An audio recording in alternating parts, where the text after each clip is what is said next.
예, 오늘은 세상을 위한 그리스도인이라는 제목을 가지고 함께 말씀을 듣도록 하겠습니다. 오늘 본문은 지난주 본문에 이어지는 본문인데요. 지난주 우리는 그리스도인이 어떤 존재인지에 대한 예수님의 가르침을 들었습니다. 기억해 보시면 그리스도인은 전능하신 하나님, 그리고 우리를 위해서 좋은 것 주시기를 기뻐하시는 하나님을 의지하며 살아갈 수 있는 존재이기 때문에 복된 자들입니다. 우리는 언제든 홀로 있지 않아요. 어떤 상황 속에서도 어떤 시간 속에서도 홀로 있지 않습니다. 하나님은 언제나 우리와 함께 하시고 우리를 지켜 보호하십니다. 우리 그리스도인은 그 사실을 아는 자들이고, 하나님이 우리를 지켜 보호하신다라는, 언제든지 지켜 보호하신다라는 그 사실을 아는 자들이고, 그래서 하나님을 의지하기에 행복합니다. 또 그리스도인은 하나님의 뜻대로 살아가기 때문에 복이 있습니다. 하나님이 원하시는 삶을 살아가는 것, 그것은 하나님을 기쁘게 하는 일이고, 우리를 사랑하신 하나님을 기쁘게 하는 일은 곧 우리에게 복이 됩니다. 근데 그런 과정 속에 여러 가지 어려움들이 있을 수 있겠죠. 여러 가지 어려움이 있어요. 그럼에도 왜 복이 있냐 하면, 하나님은 그분이 명령하시는 삶을 살아가는 자의 그 삶을 책임지시기 때문이에요. 그냥 내버려 두지 않으시고 지켜 보호하시기 때문입니다. 그래서 우리가 하나님의 명령을 따라 살아갈 때 일어나는 여러 가지 어려움들은 반드시 역전될 것이기 때문에, 하나님이 우리의 수고를 반드시 갚아주실 것이기 때문에 우리 그리스도인들은 복이 있습니다. 오늘도 예수님은 우리 그리스도인이 어떤 존재들인가를 가르쳐주고 계십니다. 예수님은 오늘 우리를 무엇으로 비유하시냐 하면 소금과 빛이다. 소금과 빛이다 라고 비유를 하십니다. 여러분, 오늘 말씀을 읽으셨지만 오늘 성경 속에 소금과 빛은 특징이 있어요. 먼저 소금은 어떤 특징이 있냐면, 소금은 세상과 달라야지 의미가 있는 존재입니다. 예수님은 소금이 짠맛을 잃어버리면 버려져서 사람들에게 밟힐 것이다 라고 말씀을 하십니다. 이게 뭐냐면, 소금은 그것이, 생각해 보세요. 소금을 왜 우리가 음식에 넣습니까? 소금은 그것이 들어가는 식재료가 달라서 그것이 들어갈 때 짠맛을 내기 때문에 의미가 있는 겁니다. 근데 만약에 그 짠맛을 잃어버린다면, 세상과 다른 그 부분, 그 음식과 다른 그 부분을 잃어버린다면 소금은 존재 의미가 없는 거죠. 그래서 다른 맛, 그 다른 식재료들과는 다른 맛, 그 짠맛이 소금의 존재의 의미입니다. 또 빛은, 오늘 성경의 빛은 드러나야지 의미가 있는 존재예요. 오늘 성경에 예수님께서 등불을 켜서 말 아래에 두지 않는다라고 말씀을 하십니다. 여기 말이라는 게 뭐냐면, 그 한 말, 두 말 할 때 이런 그 단위를 의미하는 그 말인데요. 지금 현재 우리가 쓰는 말과는 그 좀 단위가 다른 것 같아요. 그래서 뭐 주석에 보면 성경학자들의 주장에 의하면 한 8, 9리터들이 정도 되는 통이라고 상상하면 될 것 같습니다. 그러니까 8, 9리터 정도 되는 통이니까 꽤 크죠, 그래도, 그죠? 근데 그 통 안에다가 등불을 넣어 놓으면 방이 밝아지지 않겠죠? 공간이 밝아지지 않겠죠? 그 통 안에 들어가 있으니까요. 그럼 아무 의미가 없어요. 그래서 방을 밝히기를 원하는 사람이 등불을 킨다면, 그 등불은 그 말 아래에 두는 것이 아니라 높은 곳, 등경 위에 두어야 할 겁니다. 그래야 이제 불을 켠 의미가 있으니까요. 이처럼 우리 그리스도인은 세상과 다른 존재, 그리고 세상 속에 드러나야 하는 존재입니다. 근데 왜 그래야 할까요? 왜 그리스도인이 세상과 달라야 하고, 왜 그리스도인이 세상 가운데 드러나야 할까요?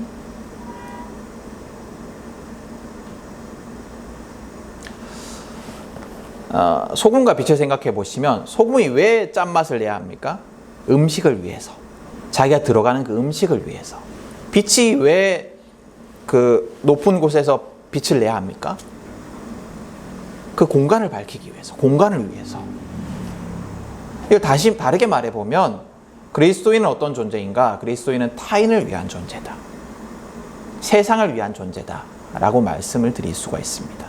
그러니까 우리는 세상을 위한 존재예요. 그리스도인은 세상을 위한 존재입니다. 여러분, 그리스도인은 세상을 위한 존재예요.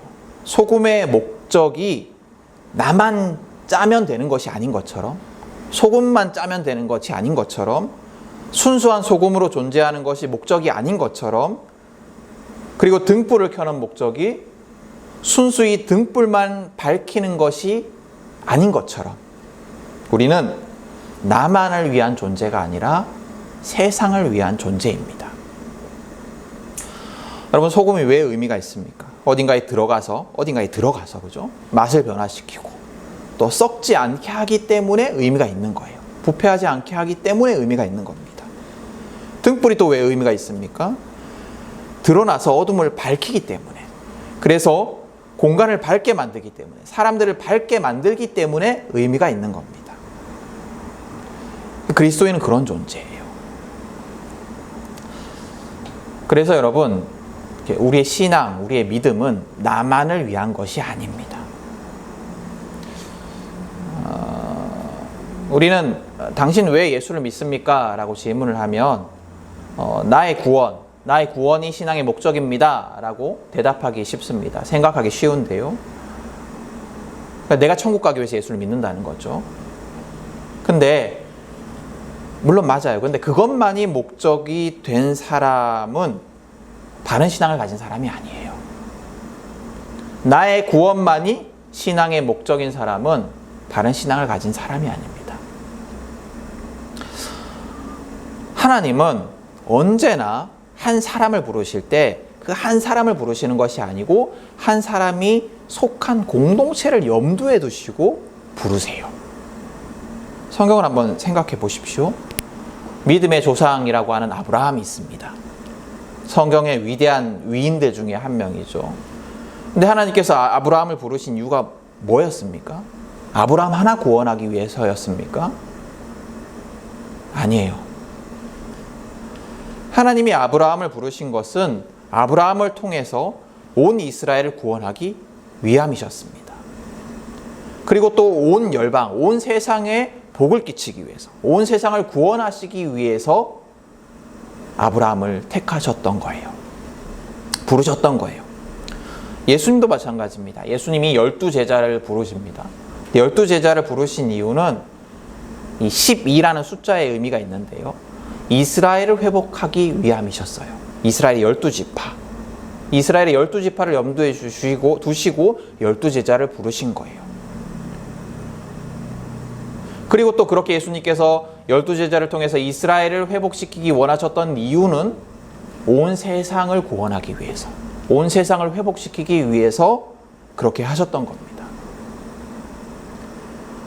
그래서 성경에서는 한 개인이 그냥 단순히 한 개인이 아닙니다. 성경에서의 한 사람, 한 개인은 그가 속한 공동체의 일원으로서의 하나예요. 그래서 우리의 신앙에는 그 필수적인 두 기둥이 있습니다. 하나는 개인적인 하나님과의 신앙 고백이고, 또 하나는 세상을 위한 복음의 증거예요. 복음의 증거예요.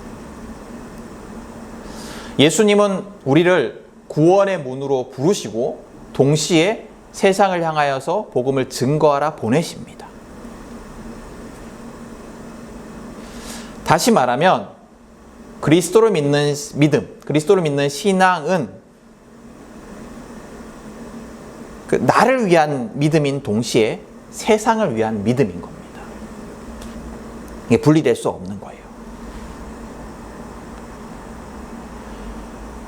그리고 예수님께서 우리에게 주신 구원도 마찬가지예요. 구원은, 예수님께서 우리에게 베풀으신 구원은 나를 위한 구원인 동시에 세상을 위한 구원인 겁니다.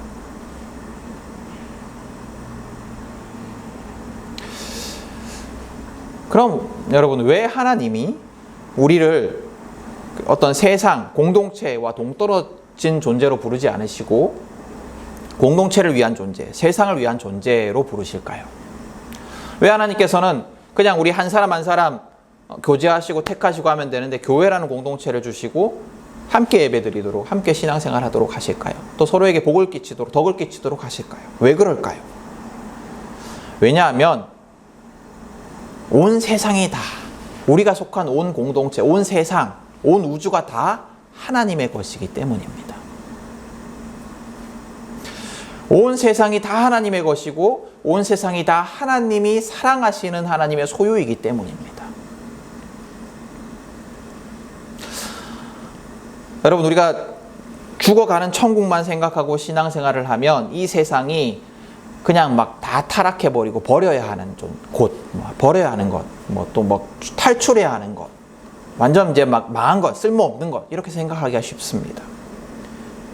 그렇지만 하나님이 보시기에 세상은 온 우주는, 세상의 모든 사람들과 온 우주 만물은 비록 그것이 타락하기는 했지만 하나님의 아름다운 피조물이에요.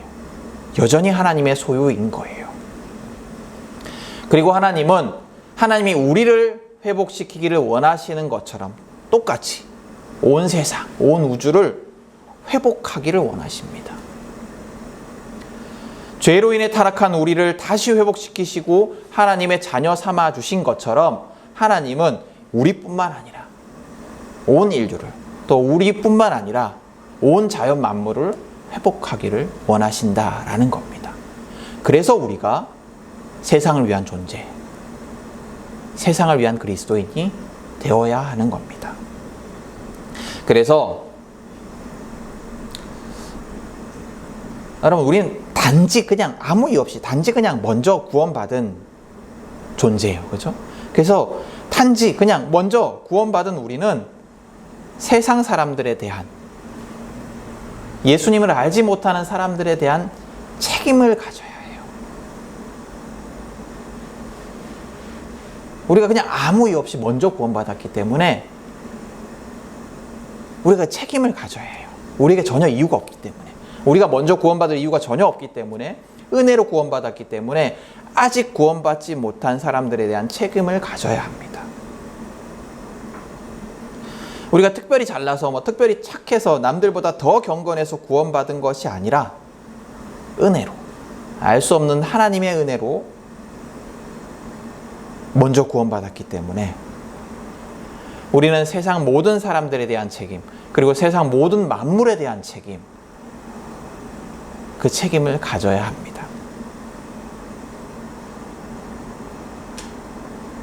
하나님이 아브라함을 통해서 온 이스라엘을 구원하시고 또 온 인류를 구원하기 원하셨던 것처럼 은혜로 아무 이유 없이 우리를 구원하신 하나님이 우리를 통해서 온 세상을 구원하기를 원하시기 때문입니다.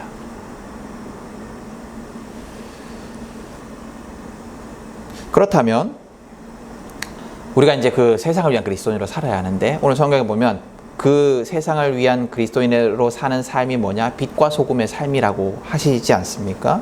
그럼 빛과 소금으로서 우리가 가져야 할 삶의 태도가 뭘까요?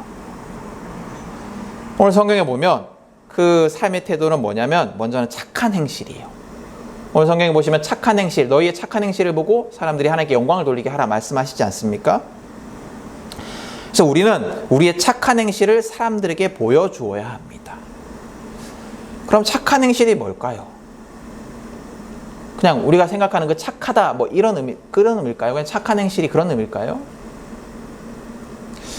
이 착한 행실이 무엇인지는 고린도 교회에 보낸 바울의 편지를 보면 힌트를 얻을 수가 있습니다. 우리 성경을 찾아보실 수 있으면 고린도전서 3장 1절에서 9절까지 말씀을 한번 찾아보시고 그걸 보면서 설교를 들으면 좋을 것 같아요. 고린도전서 3장 1절에서 9절. 고린도전서 3장 1절에서 9절.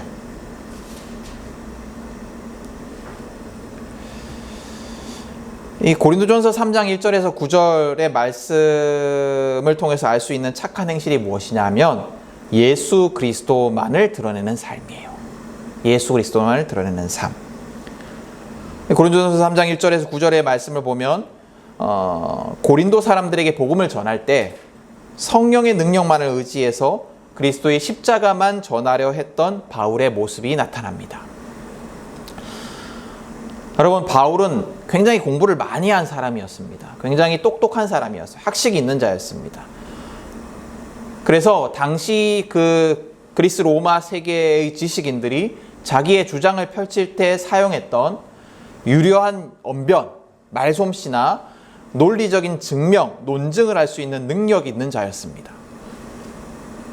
그러나 고린도전서 3장을 보면 바울은 오직 십자가의 예수만 전하기로 결심합니다. 자기의 능력을 드러내는 것이 아니라 어떤 세속적인 어떤 그 화려한 말빨 이런 것들을 사용하는 것이 아니라 단순히 예수 그리스도의 십자가의 예수 그리스도만 전하기로 결심합니다. 그렇게 바울은 자기를 드러내지 않고 자기의 능력을 드러내지 않고 자신의 매력으로 예수님을 포장하지 않고 오직 예수님만이 드러나기를 바라면서 복음을 전합니다.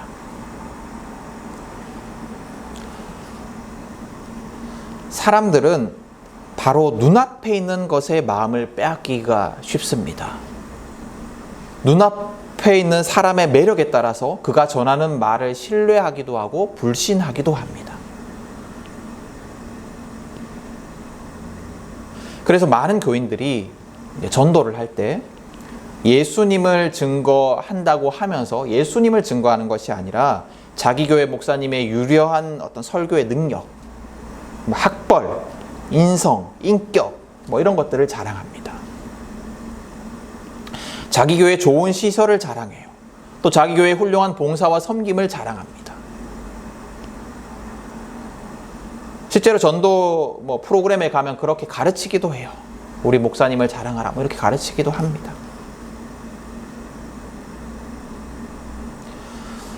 우리가 진짜 전해야 하는 그리스도의 영광보다 십자가의 그리스도보다 훨씬 못한 것으로 예수를 포장하려고 해요.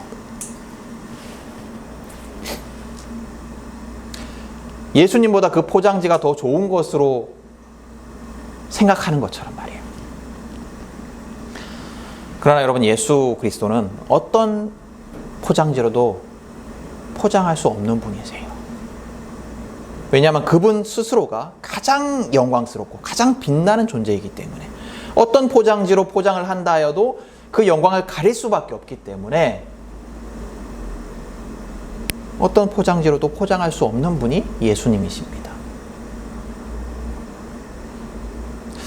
바울은 그 유혹을 떨쳐낸 거예요.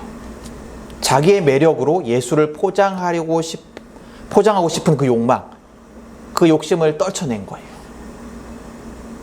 그래서 바울은 고린도전서 3장에 이렇게 얘기를 합니다. 내가 여러분과 함께 있을 때 나는 약하였으며 두려워하였으며 무척 떨었습니다. 나의 말과 나의 설교는 지혜에서 나온 그럴듯한 말로 한 것이 아니라 성령의 능력이 나타낸 증거로 한 것입니다. 자기를 죽인 거예요. 나는 약하고 두려웠고 떨었다고 얘기를 해요.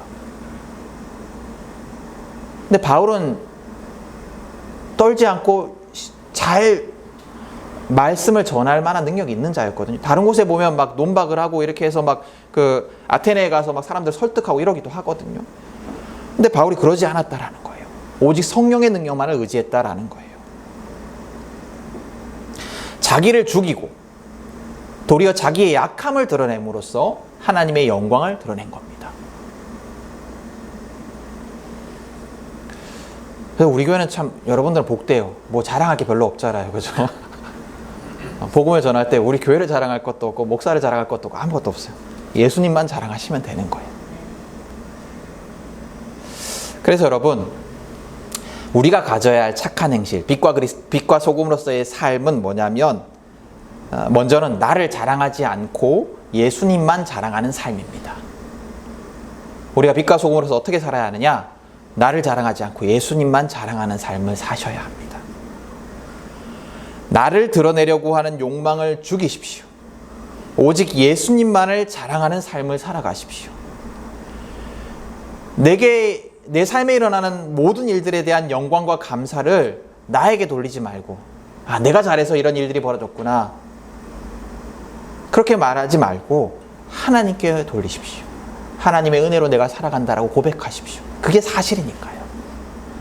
모든 것이 다 하나님의 은혜임을 기억하고 고백하며 살아가십시오. 또 착한 행실은 뭐냐면 오직 성령님만 의지하는 삶입니다. 나를 의지하는 것이 아니라 다른 헛된 것, 가족, 사람, 돈, 건강, 다른 헛된 것을 의지하는 것이 아니라 성령 하나님만을 의지하며 살아가십시오. 그래서 위기가 닥칠 때, 어려움이 닥칠 때, 고민이 생길 때 헛된 것을 의지하려고 시도하지 마시고 성령님께서 내 삶 속에서 일하시는 것을 잠잠히 기다리면서 성령님이 어떻게 일하시는지 잠잠히 기다리면서 경험하는 삶을 살아가십시오. 그게 우리가 세상을 위한 그리스도인으로서 살아가야 할 착한 행실입니다. 여러분의 모든 삶에서 특히나 우리는 전에 그런 말씀을 드렸 적이 있었는데 우리는 사실은 복음의 광고판이에요. 우리가 살아가는 모든 것이 예수 그리스도를 드러내는 삶입니다. 세상의 사람들은 우리를 통해서 믿는 우리를 통해서 예수를 아는 거예요. 그래서 우리는 삶 자체가 사실은 복음을 전하는 삶이에요. 그래서 복음을 전하는 삶 속에서 특별히 여러분이 나를 드러내려고 하지 마십시오. 나를 자랑하지 마십시오. 겸손하고 또 겸손하십시오. 여러분이 복음을 전할 때 특별히 더 나를 죽이고 예수님만 드러나기를 바라고 소원하면서 기도하고 애쓰십시오. 나를 죽이고 또 예수님만을 드러내고 또 드러내십시오. 그리고 여러분이 복음을 전할 때 헛된 것으로 예수님을 포장하려 하지 마세요. 아무리 매력적인 교회도, 아무리 매력적인 설교자도, 아무리 매력적인 봉사도 다 예수님을 가리는 쓸데없는 포장지일 뿐입니다. 이렇게 오늘 성경이 가르치는 빛과 소금인 그리스도인이 가져야 하는 첫 번째 삶의 태도는 예수 그리스도만 드러내는 삶입니다. 그리고 오늘 성경이 말하는 두 번째 그리스도인의 삶의 태도는 뭐냐면 율법을 이루는 삶이에요. 율법을 이루는 삶. 오늘 성경 17절에 보면 예수님께서 이제 이렇게 말씀을 하십니다. 내가 율법을 완성하러 왔다 라고 말씀을 하시고 20절에서는 너희의 의의가 율법학자들과 바리새파 사람들의 의의보다 낫지 않으면 너희는 하늘나라에 들어가지 못할 것이다 라고까지 말씀을 하십니다. 율법을 굉장히 강조하신 거죠. 근데 여러분 생각해보면 조금 당황스럽지 않습니까? 여러분이 아는 예수님 어떤 분이세요? 예수님은 율법학자들과 바리새파 사람들이 율법의 어떤 조문에 막 집착하는 모습을 비판하시는 분이세요. 그죠? 그래서 막 일부러 어기시는 것처럼 보이기도 했습니다. 그죠? 안식일에 막 사람을 일부러 고치시고. 근데 왜 예수님께서 오늘 이렇게 말씀을 하실까요? 아마 예수님이 말씀하신, 오늘 성경에서 말씀하신 율법의 의미와 율법학자들과 바리새파 사람들이 아주 신앙의 아주 정수라고 여기고 믿음의 핵심이라고 여기고 지키는 그 율법의 의미가 달라서인 것 같아요. 다른 것 같습니다. 그럼 예수님이 말씀하시는 율법을 지키는 삶의 의미가 뭘까요? 여러분, 율법이라는 것은, 율법을 따르는 삶이라는 것은 근본적으로 보면 하나님의 명령에 순종하는 삶입니다. 그러니까 뭐 여러 가지 조문들이 있지만 그 핵심은 뭐냐? 하나님의 명령에 순종하는 삶이에요. 왜냐하면 하나님이 주신 명령이 율법이라는 그 어떤 조항들로 구체화된 것이기 때문에, 그게 하나님의 명령이기 때문에 율법을 따르는 삶은 하나님께 순종하는 삶입니다. 근데 이제 하나님께 주신 그 율법이 본래의 의미는 잃어버린 채 이제 굳어버려서, 그래서 하나님의 이 사랑의 의미는 사라져버리고 그냥 막 종교적인 의무로 변질되어서 문자 하나하나에 집착해서 생긴 것이 문제이지, 율법이라는 것은 본래의 의미는 하나님의 명령에 순종하는 겁니다. 그리고 또 율법은 하나님을 의지하라는 명령이기도 해요. 여러분, 율법을 따르는 삶은 굉장히 어렵습니다. 하나님의 명령을 따르는 삶은 굉장히 어려워요.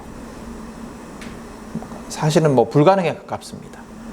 그러나 율법학자들과 바리새파 사람들은 그 어려운 일을 해낸 거예요. 자기의 능력으로 해낸 거예요. 그 어려운 일들을 아주 부단한 노력과 수련과 그런 것들로 해낸 거예요. 거기서 문제가 생긴 거죠.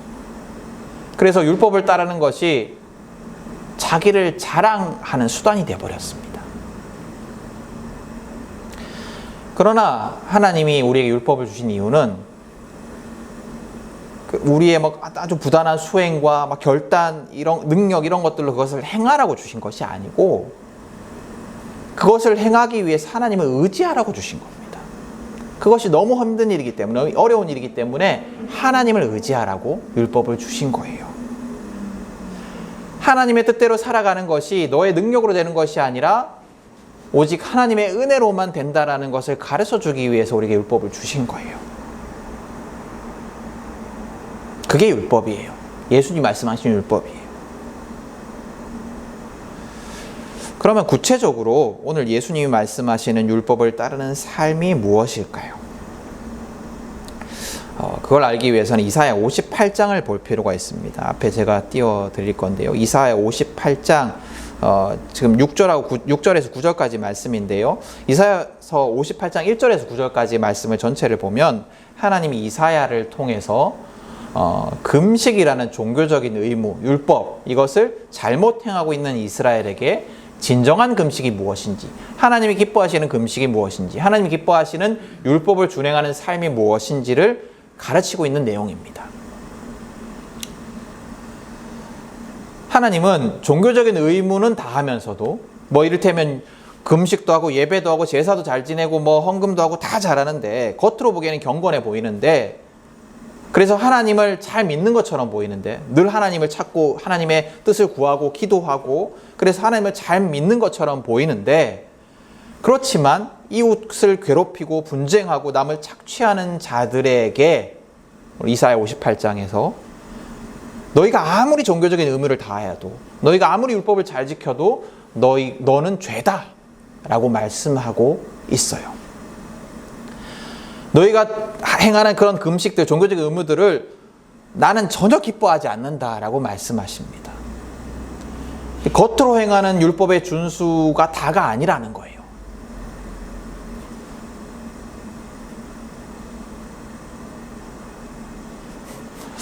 여러분은 하나님의 뜻대로 살아가는 삶, 하나님의 뜻에 순종하는 삶, 그리스도인의 삶의 가장 중요한 요소가 뭐라고 생각하세요? 핵심적인 요소. 예배, 말씀 묵상, 기도, 헌금, 섬김, 여러 가지 것들을 말할 수 있을 거예요. 여러분들이 생각하실 수 있을 겁니다. 다 중요합니다. 정말로 중요하고 여러분들이 행하셔야 합니다. 그러나 그런 것들의 이면에, 그런 것들을 잘 하면서도 그런 것들의 이면에 하나님이 기뻐하시는 삶이 없다면, 그것이 아무리 보기에 경건해 보이고 또 열심히 있어 보이더라도 그것이 죄라는 거예요. 그것이 잘못됐다라는 겁니다. 그럼 하나님이 기뻐하시는 금식이 무엇입니까? 우리 앞에 보시면 하나님이 기뻐하시는 금식은 뭐냐면 부당한 결박을 풀어주는 것, 이웃의 부당한 결박을 풀어주는 것, 멍에의 줄을 끌어주는 것, 압제받는 사람을 놓아주는 것, 모든 멍에를 꺾어버리는 것, 굶주린 사람에게 너의 먹거리를 나눠주는 것, 떠도는 불쌍한 사람을 집에 맞아들이는 것, 헐벗은 사람에게 옷을 입혀주는 것, 너의 고륙을 피해서, 너의 도움이 필요한 너의 친척을 피해서, 너의 가족을 피해서 숨지 않는 것.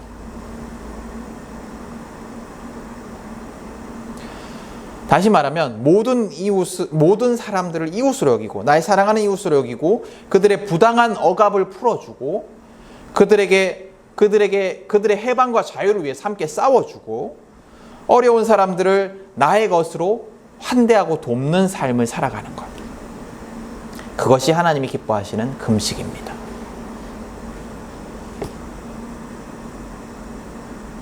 또 다시 말하면 세상 모든 사람들이 하나님의 아름다운 완전한 피조물로서 자유와 행복을 누리도록 하는 삶, 세상 모든 사람들이 하나님의 공의를 누리며 누군가가 누군가를 착취하고 억압하지 않고 서로 평화를 누리도록 하는 삶.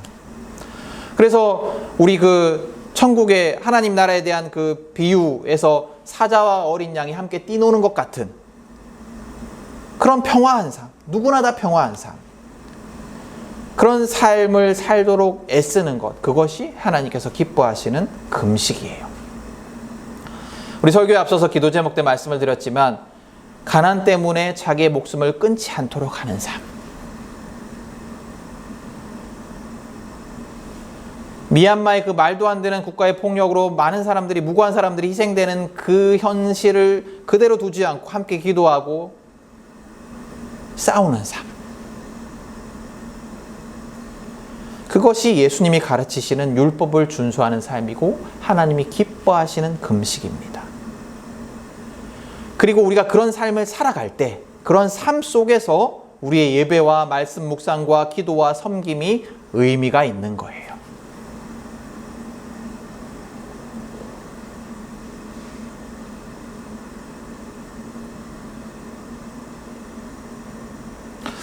그런데 여러분, 이 하나님이 기뻐하시는 금식의 삶이 뭐랑 똑같아요? 세상을 위한 삶, 소금과 빛의 삶, 그런 삶과 똑같지 않습니까? 그죠? 그래서 다시 말하면 이렇습니다. 우리가 소금과 빛으로 세상을 위해 사는 삶, 그것이 곧 예수님이 말씀하시는 율법을 따르는 삶이고 율법을 완성하는 삶입니다.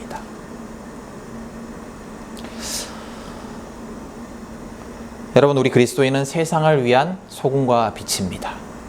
우리는 세상과 달라서, 그리고 세상 속에서 드러나서 세상을 변화시키는 존재들입니다. 우리는 소금과 빛으로서 세상을 위해 그리스도를 드러내는 삶을 살아야 합니다. 나를 죽이고 오직 예수님의 영광만이 드러나기를 위해서 예수님만 자랑하는 삶을 살아야 합니다.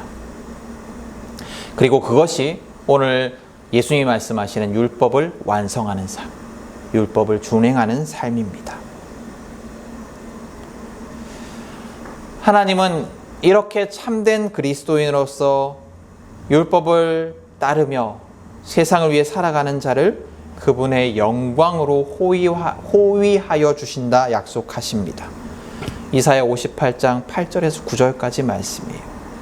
하나님께서 내가 기뻐하는 금식을 하는 자들에게 이렇게 약속을 하세요. 내 빛이 새벽 햇살처럼 비칠 것이며 너의 상처가 빨리 나을 것이다. 너의 의를 드러내실 분이 너의 앞에 가실 것이며 주님의 영광이 너의 뒤에서 호위하실 것이다.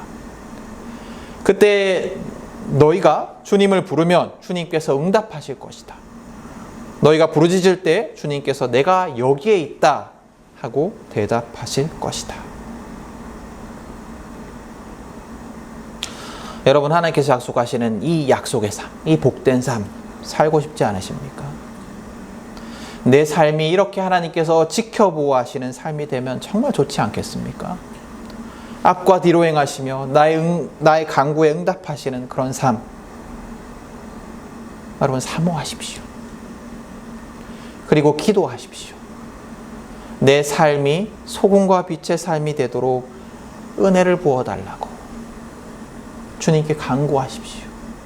나의 능력으로 살아갈 수 없는 그 소금과 빛의 삶, 주님 내게 은혜를 부어달라고, 내게 그 능력을 달라고 기도하십시오.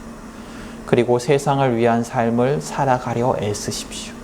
이웃을 위한 삶을 살아가려 애쓰십시오. 그렇게 우리가 기도하고 살아갈 때 우리의 삶이 반드시 복될 것입니다. 우리의 삶이 반드시 하나님의 영광 속에 거할 것입니다. 그 복이 우리 모두에게 있기를 축복합니다.